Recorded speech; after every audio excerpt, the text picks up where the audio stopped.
চিত্তরঞ্জনের বাসিন্দা ও ঠিকাদারের বিরুদ্ধে হয়রানির গুরুতর অভিযোগ। বাড়ির সামনে বিজেপির বিক্ষোভ।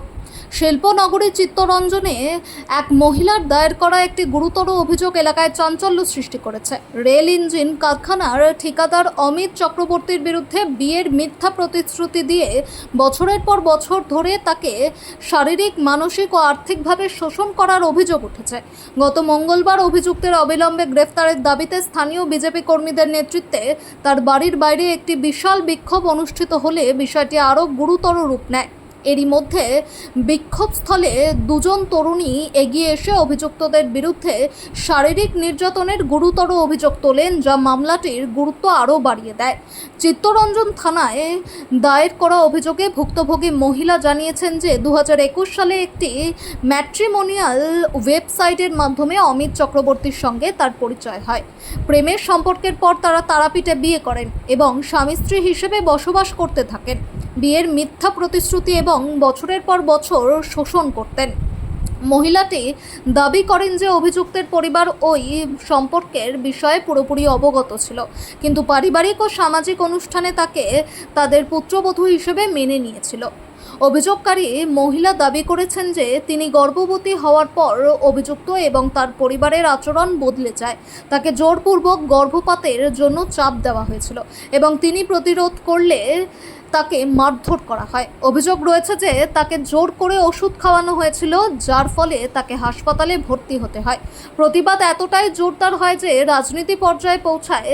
অভিযুক্তের বাড়ির বাইরে একটি প্রতিবাদ চলাকালীন আরেক তরুণী তার দুর্দশার কথা জানান এবং অভিযুক্তের চরিত্র নিয়ে গুরুতর প্রশ্ন তোলেন। এই ঘটনা নিয়ে স্থানীয়ভাবে ক্ষোভের সৃষ্টি হয়েছে। চিত্তরঞ্জন বিজেপি মণ্ডলের নেতা অভিষেক সিং একটি সুষ্ঠু তদন্ত এবং কঠোর ব্যবস্থা গ্রহণের দাবি জানিয়েছেন। এদিকে আইএনটিটিইউসির নেতা ইন্দ্রজিৎ সিংহ একটি স্বচ্ছ তদন্তের আহ্বান জানিয়েছেন, যাতে সত্য উদ্ঘাটিত হতে পারে। চিত্তরঞ্জন থানার ভারপ্রাপ্ত কর্মকর্তা নিশ্চিত করেছেন যে ওই মহিলার অভিযোগের ভিত্তিতে একটি তদন্ত শুরু করা হয়েছে। পুলিশ সমস্ত প্রমাণ এবং উত্থাপিত অভিযোগগুলো পুঙ্খানুপুঙ্খভাবে খতিয়ে দেখছে। তবে অভিযুক্তের দাবি তাকে ফাঁসানো হচ্ছে, সমস্ত অভিযোগ মিথ্যে, তাকে তার ব্যবসায়িক মহলে খারাপ করার চক্রান্ত করছে। পুলিশ জানিয়েছে যে তদন্তের পরেই সম্পূর্ণ সত্য প্রকাশ পাবে। ওর সঙ্গে ইনভলভ ছিল, তাহলে ও 2021-এর এন্ডে বিয়ের রাতে বিয়ের জন্য দিল কেন? এটা আমার ওর কাছে প্রশ্ন। যে যখন তোমার এক্সিস্টিং দুটো বউ রয়েছে, প্রত্যুষা শর্মা এবং ইডিবি, তাহলে তাহলে আবার এবিবি উইডিংস থেকে আমাকে কেন রিকোয়েস্ট পাঠালো? আমার বাবা মায়ের কাছে গিয়ে বিয়ের প্রতিশ্রুতি, দেখা শোনা, উভয়ের সম্মতিতে ঘোরাফেরা এবং সব জায়গায় যাওয়া, তারাপীঠে গিয়ে বিয়ে করা, সেটাই অসিত দাস ওর যে মানে পার্টনার আছে ওনার সামনে হয়েছে এবং সেখানে রবিদাও ছিল ওর ড্রাইভার। তখন আমরা তারাপীঠে গিয়ে বিয়ে করি।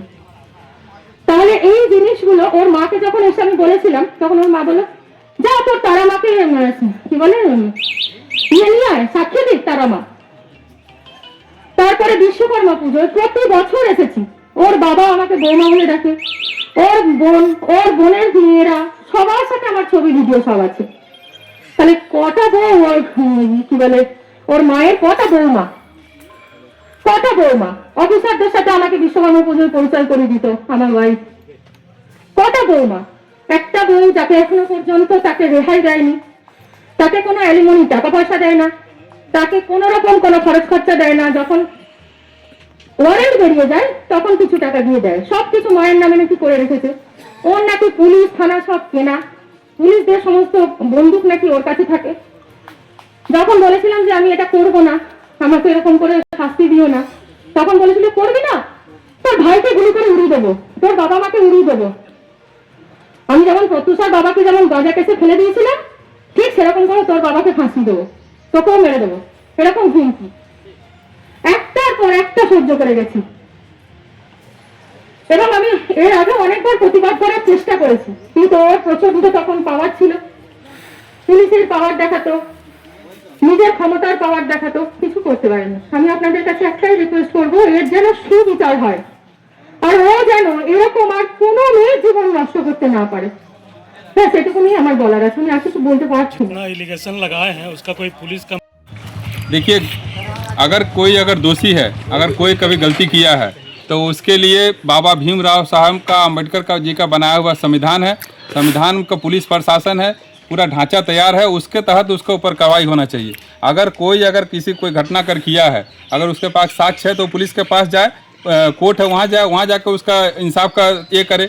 अगर गुंडागर्दी कोई करने आता है, अगर कोई प्रशासन चेंज हुआ है, शासन चेंज होने का मतलब ये नहीं होता है कि गुंडागर्दी को बढ़ावा देना। आज जो हो रहा पूरा पश्चिम बंगाल में, एक सत्ता परिवर्तन के बाद सब जगह यही देखा जा रहा है कि कुछ भाजपा का गुंडा लोग है और गुंडागर्दी करने के लिए किसी के दरवाजे पे पहुंच जा रहे हैं, और जो भी समाज का जो मान सम्मान जिनका है उनका मान हानि पहुंचाने के लिए तरह तरह का नाना प्रकार का नाटक रच के उनको बेइज्जत करने का काम किया जा रहा है। जो शासन में आए हैं, अगर लोग ने वोट दिया है किसी को बेइज्जत करने के लिए नहीं, अगर कोई गलत किया तो कानून के तहत उनका ऊपर कार्रवाई हो, और प्रशासन को भी निष्पक्ष होकर उनके ऊपर कार्रवाई करना चाहिए।